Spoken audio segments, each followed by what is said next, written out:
Shalom Bloyu, apa Shalom. kabarnya minggu ini? Kita mau sama-sama siapkan hati dan pikiran kita. Mari kita semua bersatu di dalam doa. Kami datang kepadamu Tuhan pada saat ini. Kami mau katakan Kau baik atas hidup kami, Kau Allah yang setia. Bahkan Engkau Allah yang ajaib atas setiap perbuatanmu atas hidup kami. Saat ini Bapa kami rindu Tuhan untuk memuji, memuliakan, meninggikan namamu Tuhan. Lewat pujian dan penyembahan kami. Kami bawa hati kami bawa pikiran kami bawa hidup kami. Semua beban masalah kami di altar-Mu yang kudus Tuhan. Biarlah Tuhan kami berdoa Bapa, Engkau Allah yang berotoritas pada ibadah kami.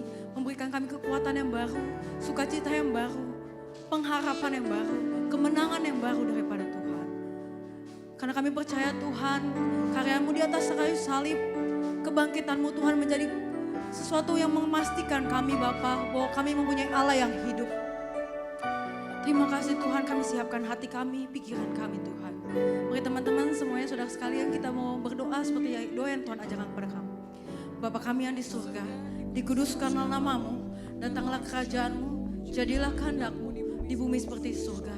Berilah pada hari ini makanan kami yang secukupnya, dan ampunilah kami akan kesalahan kami, seperti kami juga mengampuni yang bersalah kepada kami. Dan jangan membawa kami ke dalam pencobaan, tapi lepaskanlah kami daripada yang jahat. Karena Engkau yang punya kerajaan, dan kuasa, dan kemuliaan sampai selama-lamanya. Amin. Beri kemuliaan bagi Allah kita. Haleluya. Kita mau bangkit berdiri teman-teman, kita mau angkat pujian kita. Kita mau katakan kita tahu bahwa Allah yang kita sembah adalah Allah yang penolong dan Allah yang setia. Haleluya.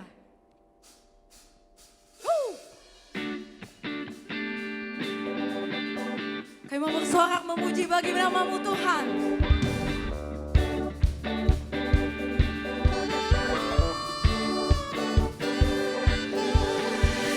Ku tahu Dia penolongku, darahnya tebus dosaku.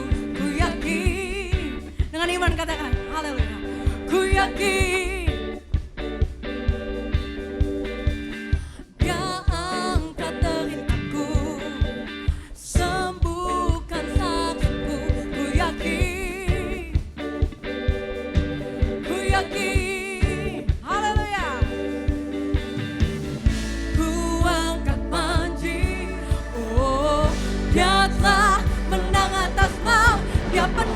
penebusku, Dia hidup.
Mari kita berdoa. Bapa di sorga, kami bersyukur buat anugerah, berkat Tuhan, perlindungan-Mu, pertolongan-Mu dalam hidup kami. Sampai hari ini, Tuhan pelihara kami dengan sempurna. Pada kesempatan yang baik ini, kami akan mendengarkan firman Tuhan yang akan mendidik kami, mengajar kami, menguatkan kami, menghiburkan kami, bahkan menolong kami, supaya hidup kami semakin berkenan kepada Tuhan. Itu sebabnya Tuhan bicara buat masing-masing kami. Tuhan urapi kami, Tuhan berikan kami hikmat untuk mengerti firman Tuhan, terlebih kuasa untuk melakukannya, sehingga hidup kami semakin diubahkan dan nama Tuhan dipermuliakan. Semua kami pasti akan diberkati oleh Tuhan. Terima kasih Bapa. Dalam nama Yesus Tuhan, kami berdoa dan bersyukur. Haleluya. Sama-sama katakan amin. Haleluya. Shalom saudara-saudara yang dikasihi Tuhan, Glow Youth yang diberkati Tuhan. Sangat senang saya bisa berjumpa dengan saudara untuk memberitakan firman Tuhan. Walaupun kita masih ibadah lewat online, tapi yang kita percaya bahwa kuasa Tuhan, hadirat Tuhan, lawatan Tuhan tetap sama berlaku dalam hidup kita. Kenapa? Allah kita tidak terbatas, Allah kita maha hadir, dan setiap kita berjumpa dengan Tuhan pasti akan diberkati. Bilang sama-sama, saya pasti diberkati. Haleluya. Nah saudara yang dikasih Tuhan, hari ini saya bicara tentang komunitas adalah sistem support. Saya ambil ayatnya dari 1 Korintus pasal 15 ayat 33 sampai 34. Janganlah kamu sesat. Pergaulan yang buruk merusakkan kebiasaan yang baik. Sadarlah kembali sebaik-baiknya dan jangan berbuat dosa lagi. Ada di antara kamu yang tidak mengenal Allah. Hari ini kukatakan supaya kamu merasa malu. Nah, saudaraku yang dikasihi Tuhan, kalau kita membaca Alkitab dengan baik, maka kita akan menemukan bahwa hidup dalam komunitas atau hidup dalam persekutuan dengan sesama adalah rancangan Tuhan. Adalah rencana Tuhan buat setiap orang percaya supaya mereka hidup dalam berkat Tuhan. Kenapa kalau orang berkomunitas diberkati Tuhan? Karena yang saya tahu, kalau kita hidup saling tolong-menolong, kalau kita hidup saling memberkati, kalau kita saling peduli, maka hidup kita pasti diberkati. Bahkan di dalam komunitas, kita bisa saling memberikan kritikan yang positif. Kita bisa memberikan masukan, kita bisa saling menegur. Bahkan kita bisa saling memberi nasihat. Dan ini sangat penting supaya hidup kita semakin berkenan kepada Tuhan, semakin menyenangkan Tuhan. Dan ketika kita menyenangkan hati Tuhan, maka saya percaya berkat kebahagiaan, berkat sukacita, berkat damai sejahtera Tuhan nyatakan dalam hidup kita. Nah saudara yang dikasihi Tuhan, manusia Tuhan ciptakan sebagai makhluk sosial. Artinya bahwa Tuhan menciptakan kita supaya kita berinteraksi dengan orang lain, supaya kita membangun hubungan, membangun persekutuan dengan orang lain. Tidak ada manusia yang bisa hidup sendiri. Ketika kita mencoba, kita merasa hidup sendiri, maka kita akan merasakan hidup ini terasa kosong. Maka kita akan melihat hidup kita serasa tidak berarti. Hidup kita bisa dikuasai oleh frustasi. Hidup kita bisa dikuasai oleh stres. Tapi mungkin saudara ada yang berkata, oh Pak Pendeta, saya bisa hidup sendiri kok. Karena saya kan orang yang sanggup melakukan segala hal dengan sendirinya. Saya adalah orang yang kaya. Mungkin saudara bilang, oh saya kan orang yang cantik, saya kan orang yang kaya, saya kan orang pintar, saya pasti bisa melakukan segala sesuatu dengan sendiri. Saya mau beritahu saudara, jangan sombong dulu. Karena apapun yang kita punya hari-hari ini, semua akan mengalami degradasi, satu saat akan mengalami penurunan. Saudara yang hari ini kaya, mungkin saja besok saudara miskin. Dan kalau kita lihat di masa pandemi hari-hari ini, begitu banyak kejadian-kejadian yang di luar dugaan kita. Ada orang yang tadinya sangat diberkati, perusahaan diberkati, tiba-tiba bisa bangkrut karena masalah pandemi. Ada orang yang tadinya kesehatannya sangat luar biasa, ya kan? Tiba-tiba dia bisa dipanggil Tuhan. Walaupun kita sangat berduka cita buat orang yang dipanggil lewat bencana pandemi ini. Tetapi yang mau saya tegaskan adalah bahwa manusia sesungguhnya tidak bisa sendiri. Karena kalau kita hidup sendiri, maka hidup kita terasa asing. Maka hidup kita akan terasa tidak berarti. Dan lagi saudaraku yang dikasihi Tuhan, ketika saya mulai mempelajari Alkitab, maka saya menemukan terlalu banyak berkat yang Tuhan sediakan buat orang yang hidupnya ada dalam komunitas. Bukankah dalam kitab Pengkhotbah pasal yang keempat ayat 10 sampai 12. Di situ dijelaskan bahwa berdua lebih baik dari seorang diri. Karena kalau mereka berdua, maka mereka akan menikmati hasil dari jerih payahnya. Saudara, saya mengerti bahwa ada kalanya kalau kita bekerja sendiri, kadang-kadang lebih simpel, kadang-kadang lebih mudah, ya kan? Tapi percayalah, apapun yang dikerjakan secara berdua, secara komunitas, maka hasilnya pasti luar biasa. Dan juga dalam Pengkhotbah pasal 4 dijelaskan, hebatnya, indahnya hidup dalam komunitas. Bahwa kalau kita berdua dicatat, lalu ada yang jatuh, maka ada yang mengangkat. Tetapi kalau kita cuma sendiri, lalu kita jatuh, begitu luar biasa. Siapa yang bisa mengangkat kita? Ya kan? Makanya saudara yang dikasihi Tuhan, kelemahan kita menjadi kesempatan untuk komunitas kita mengangkat hidup kita. Tetapi sebaliknya, kelebihan kita menjadi sebuah kesempatan untuk mengangkat dan menolong komunitas kita. Bahkan sangat tegas di Alkitab mencatat bahwa kalau kita berdua akan memiliki kekuatan yang lebih dahsyat. Makanya Alkitab bilang, tali 3 lembar itu sulit diputuskan. Makanya saudara dikasih Tuhan, kita bersyukur bahwa kalau kita punya komunitas, bukan berarti tidak ada tantangan.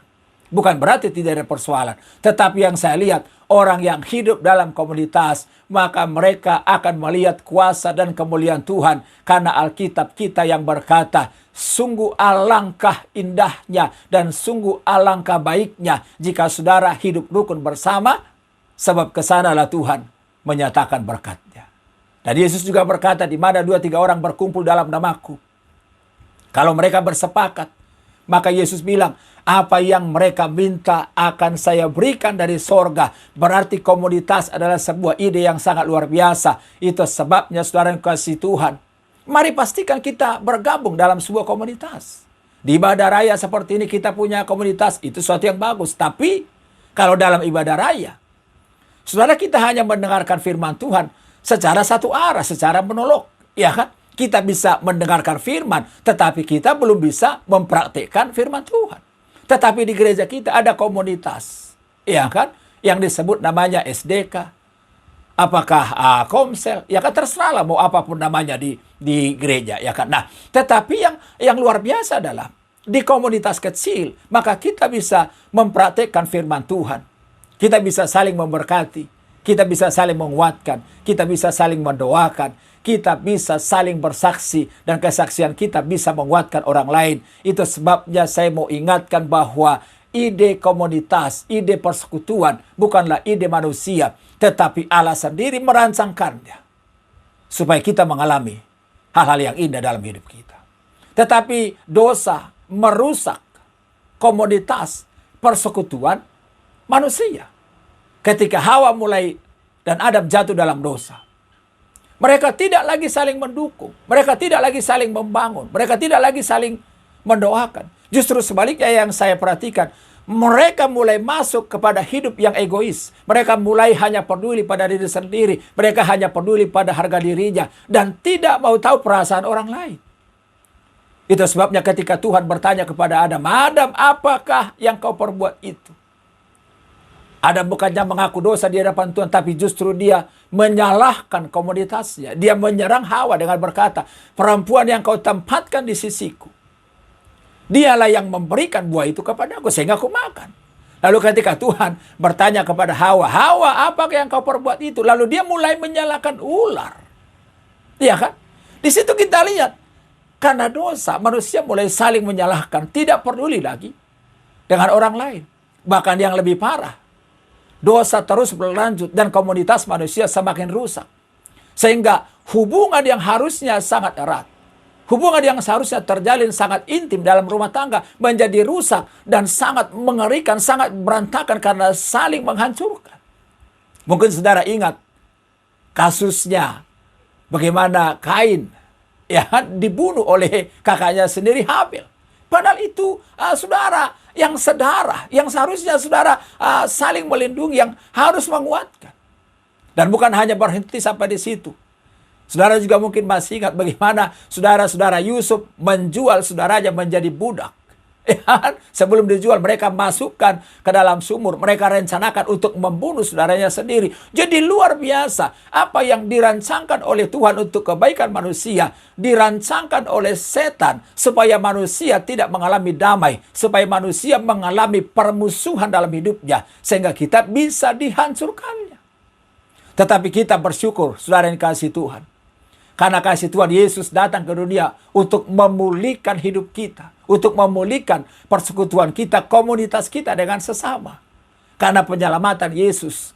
Alkitab berkata, maka kita dimasukkan dalam keluarga kerajaan Allah. Kalau disebut keluarga, berarti Bapak Ibu dikasih Tuhan. Maka di situ ada unsur saling perhatian. Maka di situ ada unsur yang tidak terpisahkan satu dengan yang lain. Maka di situ ada unsur saling mengasihi. Maka di situ ada unsur saling memberkati satu dengan yang lain. Jadi Kristus mau memulihkan komunitas kita supaya kita menjadi satu, supaya kita diberkati, supaya kita bisa membangun kesepakatan dalam hidup kita. Kalau kita hidup dalam komunitas, saya percaya maka kita akan kuat, maka kita akan teguh berdiri, maka kita akan diberkati oleh Tuhan. Tapi jangan salah. Di satu sisi komunitas membawa kita pada berkat yang luar biasa. Tetapi ketika saya salah dalam memilih komunitas, maka bisa saja kita mengalami kehancuran. Makanya ayat yang baru kita baca berkata, jangan sesat. Pergaulan yang buruk dapat merusakkan kebiasaan yang baik. Jadi kita didorong untuk membangun komunitas. Kita didorong untuk membangun persekutuan. Tetapi ingat, kita mesti waspada. Kenapa? Karena komunitas yang salah itu bisa menghancurkan kita. Itu bisa menuntun kita kepada kesesatan. Ada banyak orang yang sampai kita kaget mendengarkan kisahnya. Ada orang tua yang mulai menyaksikan, saya kaget sekali lihat anak saya. Dulu dia orang baik, dulu dia orang saleh, dia orang yang dengar-dengaran kepada orang tua. Tetapi setelah dia bergabung dengan komunitas itu, sekarang dia berubah menjadi orang yang keras kepala. Dia menjadi orang yang memberontak. Dia orang yang tidak suka lagi diberitahu. Dia orang yang nekat. Ya kan? Ada orang yang kita lihat awalnya orang-orang yang saleh. Awal orang yang rajin ke gereja. Dia mempertimbangkan untuk membangun hidup kesucian. Tetapi karena komunitas yang salah, akhirnya dia terjebak dalam free sex, seks bebas di luar pernikahan.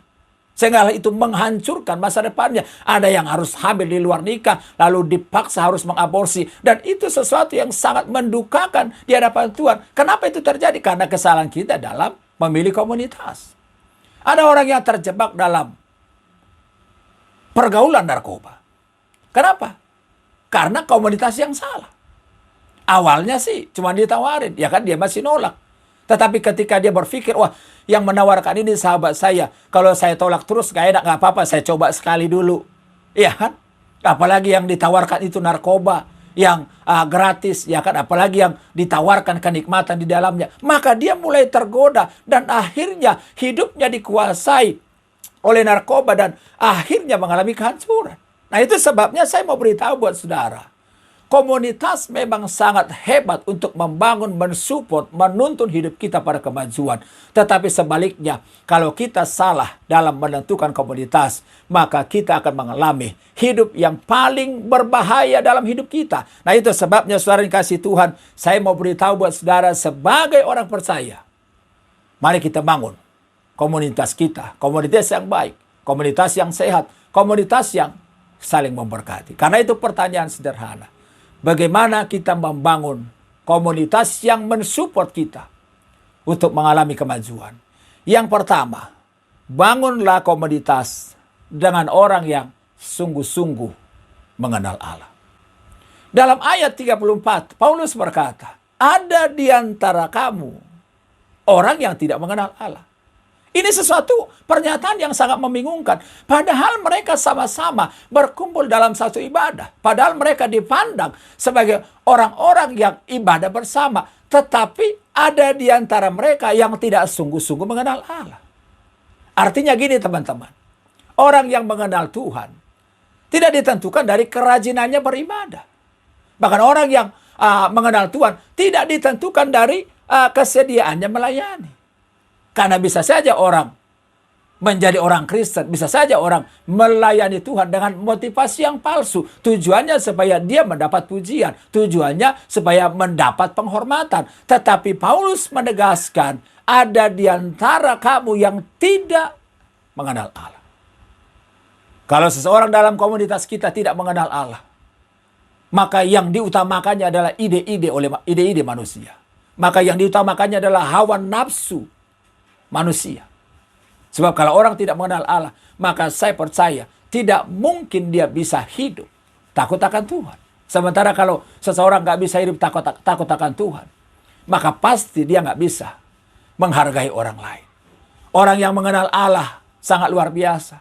Karena Alkitab kita berkata, tetapi orang yang mengenal Allah akan tetap kuat dan bertindak. Orang yang mengenal Allah sungguh-sungguh percaya dia akan mendapatkan kebutuhan yang utama dalam hidupnya, yaitu keselamatan jiwanya. Paulus mempertaruhkan nyawanya. Dia bilang dia bertarung dengan binatang buas. Mungkin orang-orang yang ganas, mungkin orang-orang yang siap membunuhnya. Ya kan? Itu karena dia percaya, dia mengenal Tuhan. Dia mengalami perjumpaan di tengah perjalanannya ke Damsyik. Yesus yang berkata, Saulus, Saulus, mengapa engkau menganiaya aku? Dan Tuhan yang dikenal oleh Paulus adalah Tuhan yang bangkit dari antara orang mati. Tuhan yang menyelamatkan setiap orang percaya. Karena satu saat kalau kita percaya, kita pun akan mengalami kebangkitan bersama dengan Bapa. Nah itu sebabnya, saudara yang dikasihi Tuhan, kita harus membangun komunitas kita dengan orang-orang yang sungguh-sungguh percaya kepada Tuhan, dengan orang-orang yang sungguh-sungguh takut akan Tuhan, dengan orang-orang yang sungguh-sungguh menghargai keselamatan yang Tuhan kerjakan dalam hidupnya. Keselamatan itu adalah harta kita yang paling mahal. Kenapa? Karena Alkitab kita yang berkata, apa artinya seseorang memiliki seisi dunia ini, tetapi dia kehilangan jiwanya. Jadi jangan main-main dengan Tuhan. Iya kan?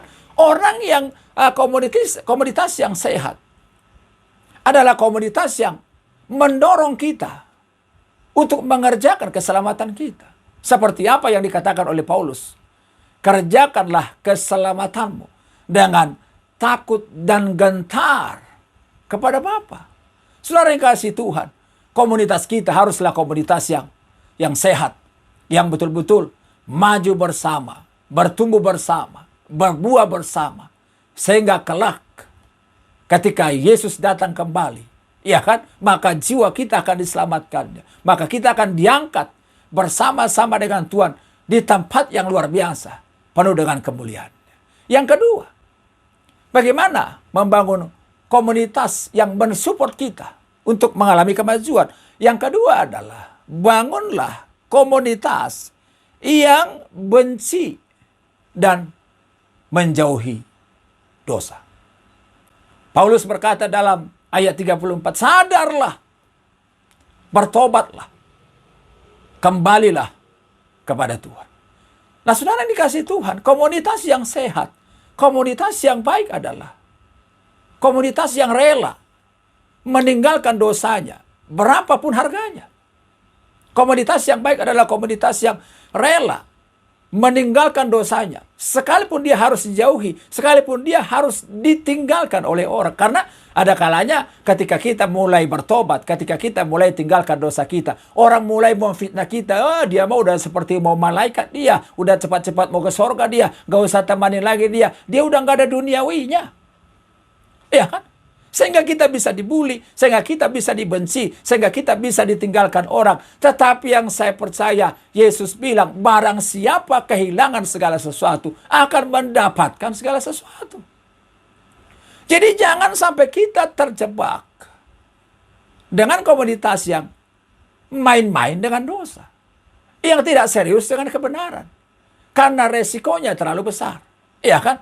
Saya tahu betul kok bahwa ketika kita hidup dalam dosa, ada kalanya itu seperti kita bisa merasa nikmat di dalamnya. Tetapi percayalah, satu saat kita akan menyesal dan kita akan mengalami penderitaan yang luar biasa karena dosa yang kita kerjakan. Bukankah karena dosa Adam dan Hawa harus diusir dari Taman Eden? Dan mereka harus bersusah payah untuk mencari nafkahnya. Lalu Hawa harus bersusah payah untuk melahirkan anaknya. Nah, saudara yang dikasihi Tuhan, bukan karena tangan Tuhan yang kurang hebat untuk memberkati kita. Tetapi seringkali kita mengalami penderitaan. Seringkali kita meneteskan air mata.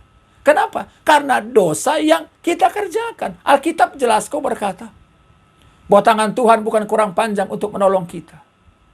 Bahwa telinga Tuhan bukan kurang lebar untuk mendengarkan doa kita. Tetapi yang Alkitab bilang, tetapi dosa kitalah yang menjadi pemisah antara engkau dan Tuhan, sehingga doamu tidak dijawab. Saudara, di mata Tuhan yang paling berharga adalah hidup dalam kebenaran. Ketika kita diciptakan oleh Tuhan, maka kita diciptakan segambar.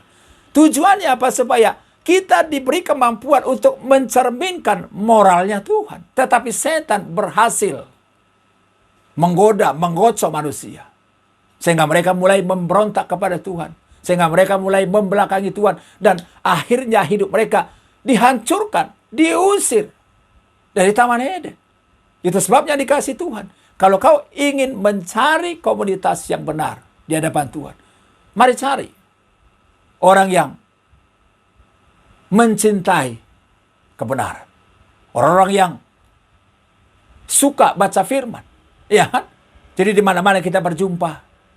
Kalau bisa kita berdoa bersama dulu sebentar. Ya kan? Kalau bisa kita baca, renungkan firman Tuhan. Bahkan yang luar biasa, kalau kita punya komoditas, maka membuat gol-gol yang harus kita lakukan dalam firman itu.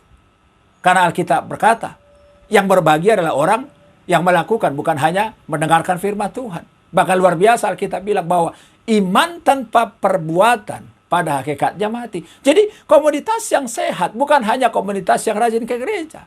Bukan hanya komunitas yang mendengarkan firman Tuhan. Tetapi komunitas yang melakukan firman Tuhan dalam hidupnya. Dan saya percaya orang yang tinggal dalam firman maka akan melihat kemuliaan Tuhan. Karena firman Tuhan yang berkata dalam Yohanes 15 ayat 7.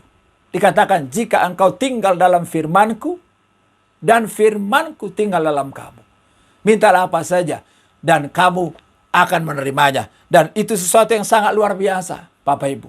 Tinggallah dalam firman. Jangan mau kompromi. Jangan mau dibawa kepada godaan-godaan yang membuat kita jauh dari kebenaran. Yang membuat kita hidup dalam dosa.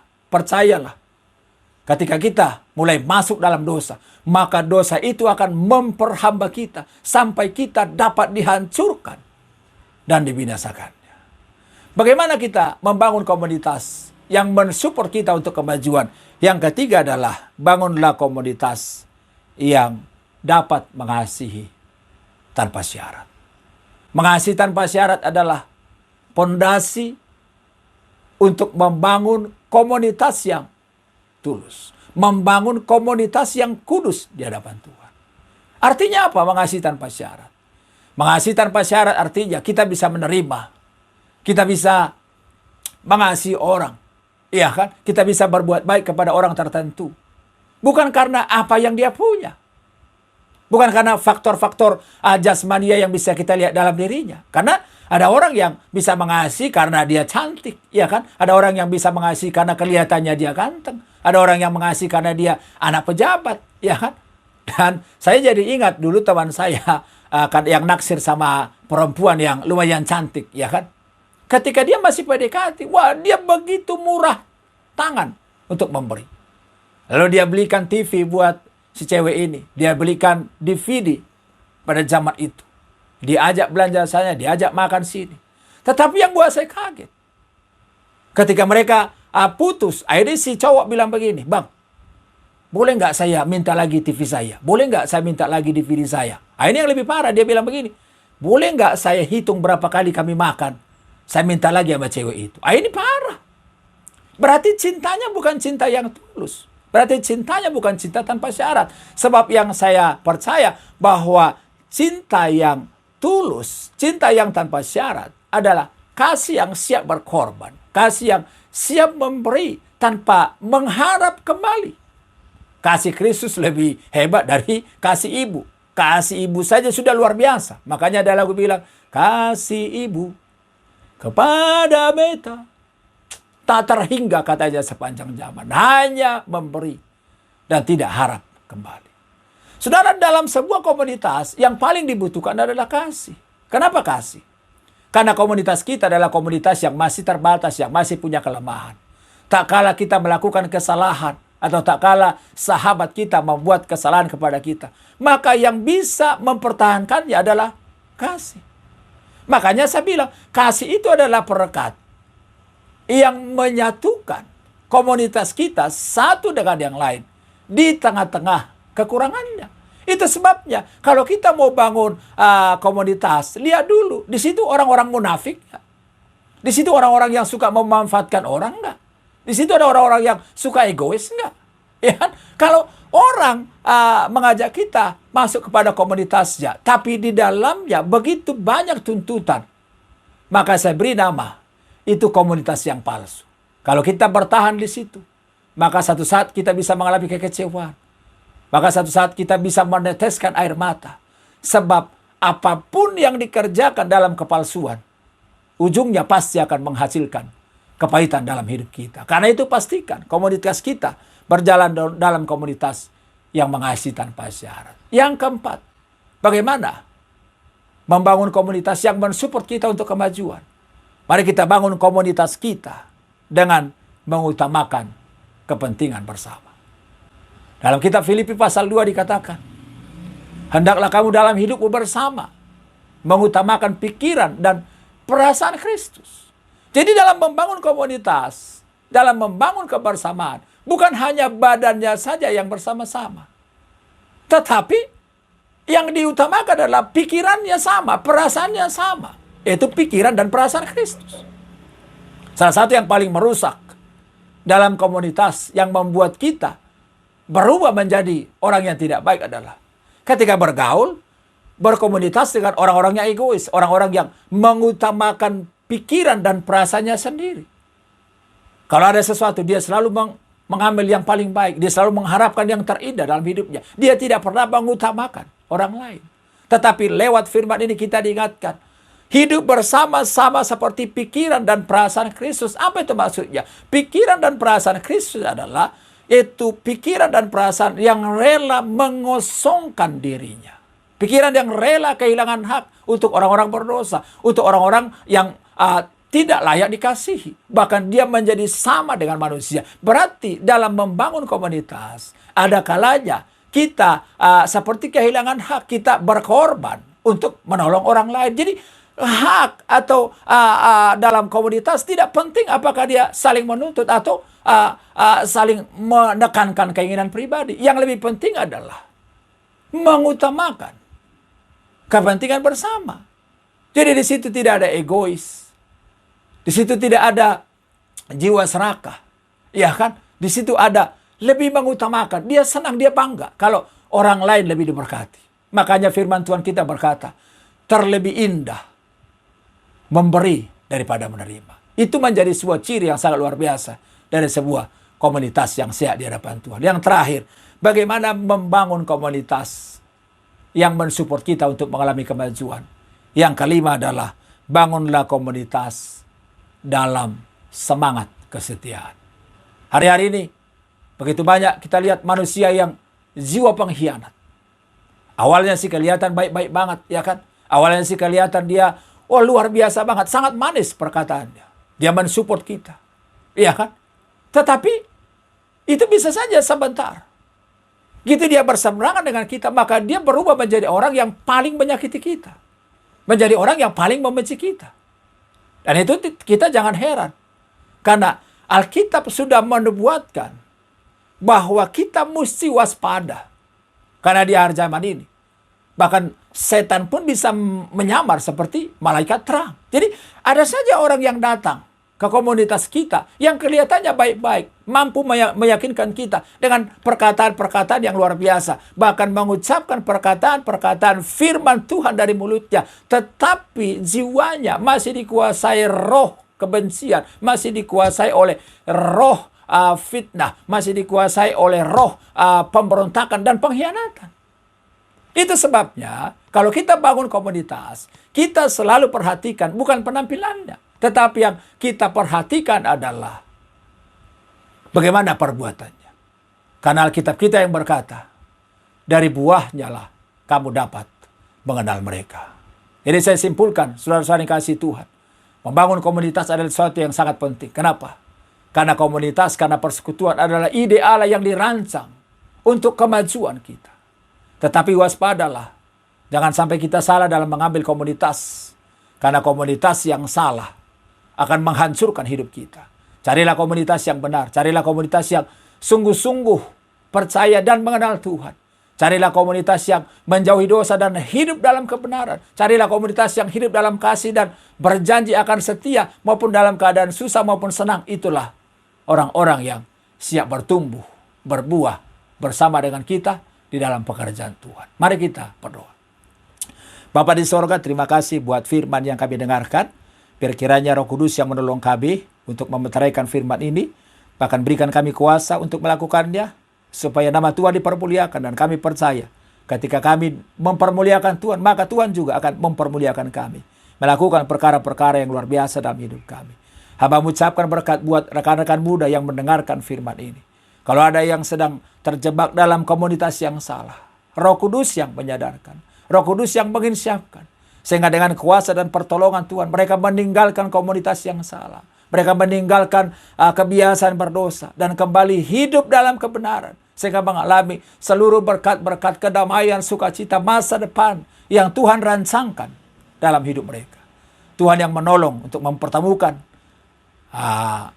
komunitas kami dengan komunitas yang baik, komunitas yang saling berdoa, komunitas yang saling menggali firman, hidup di dalamnya, dan menjadi berkat untuk kemuliaan nama Bapa di sorga. Berkati semua rekan-rekanku, biar masa depannya diberkati oleh Tuhan, pergaulannya dijagai, dilindungi oleh Tuhan, bahkan dijauhkan dari wabah virus corona yang sedang melanda hari-hari ini. Biar hidup kami mengalami berkat sukacita dan damai sejahtera dari Bapa di sorga. Dalam nama Yesus Tuhan, kami terima berkat Tuhan. Haleluya.